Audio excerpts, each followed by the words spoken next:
Beginilah nasib para pemburu gading gajah di Afrika tuh guys, di mana penduduk asli Afrika ini melumuri seluruh tubuhnya dengan lumpur. Setelah lumpur itu mengeras, ia lalu dipanggang di atas api. Suku asli itu akan memasukkan air lewat pipa di mulutnya, untuk mencegah orang itu cepat mati. Wahyu yang merupakan pemandu turis juga tidak luput dari sasaran suku itu. Para pemburu suku asli itu membawa Wahyu ke padang rumput tuh, agar mereka dapat bersenang-senang terlebih dahulu. Lalu seorang pemanah melesatkan anak panahnya sejauh 300 meter tuh guys. Kemudian ia mengatakan kepada Wahyu untuk mengambilkan anak panah tersebut. Wahyu pun tidak berani untuk membantah. Ia hanya menuruti mereka dengan patuh. Tetapi ketika sudah dekat dengan anak panah, si Wahyu malah memanfaatkannya untuk melarikan diri dari sana. Pemimpin suku itu lalu mengirim orang pertama untuk mengejarnya. Terlihat dengan kekuatan fisik mereka, akan dengan mudah menangkap pria itu.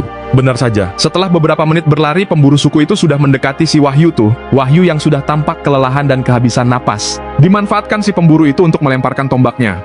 Lalu Wahyu mengambil tombak itu dan kemudian menghujamnya. Melihat rekannya itu tewas, para pemburu lainnya segera mengejar pria itu. Wahyu lalu memanfaatkan jaraknya itu untuk berhenti dan minum air. Bahkan ia membuat sepasang sepatu kulit sederhana dari barang-barang korban sebelumnya. Sementara itu pemburu lainnya masih melacak jejak Wahyu. Suku asli ini adalah pemburu yang ulung, di mana pemburu ini dapat menemukan petunjuk dengan cepat. Tapi justru Wahyu memanfaatkan kelebihan pemburu ini. Ia sengaja menusuk kaktus untuk menandai lokasinya. Ketika si pemburu menemukan tanda itu, Wahyu juga tengah mengintainya di tempat persembunyiannya. Kemudian pemburu itu melihat sepotong kulit hewan. Lalu ia pun bersiap untuk menghujamkan tombaknya. Tanpa ia sadari malah buruannya yang telah mengintainya dari belakang. Tidak butuh waktu lama buat Wahyu untuk menghabisi si pemburu itu. Pemimpin suku itu pun curiga dan akhirnya mengerahkan seluruh anak buahnya untuk mengejar. Sementara itu Wahyu yang sedang kelaparan menombak seekor kijang tuh. Namun ketika ia mendekat, seekor singa sudah lebih dulu mengambil buruannya itu. Karena masih ingin hidup, si Wahyu pun mengalah dan langsung pergi. Ketika ia ingin mencari ikan di sungai, ternyata puluhan buaya telah memenuhi sungai itu. Jadi ia terpaksa memilih untuk menahan lapar sedikit lebih lama. Saat ia sedang beristirahat, para pemburu itu menghujaninya dengan anak panah. Jika mereka sampai mendekat, Wahyu sama sekali tidak akan memiliki kesempatan untuk hidup.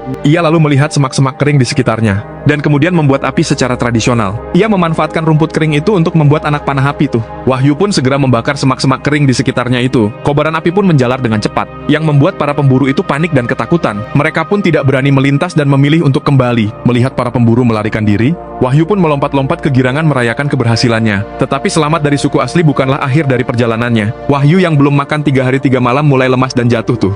Kini ia akan menjadi mangsa binatang buas Afrika. Tak diduga tepat di depannya ada seekor ular keluar dari tengkorak hewan. Tanpa pikir panjang, Wahyu lalu menjadikan ular itu sebagai menu buka puasanya. Ia kemudian ke sungai tanpa buaya untuk melepas dahaganya itu. Kini Wahyu telah memiliki tambahan energi untuk keluar dari hutan itu tuh guys.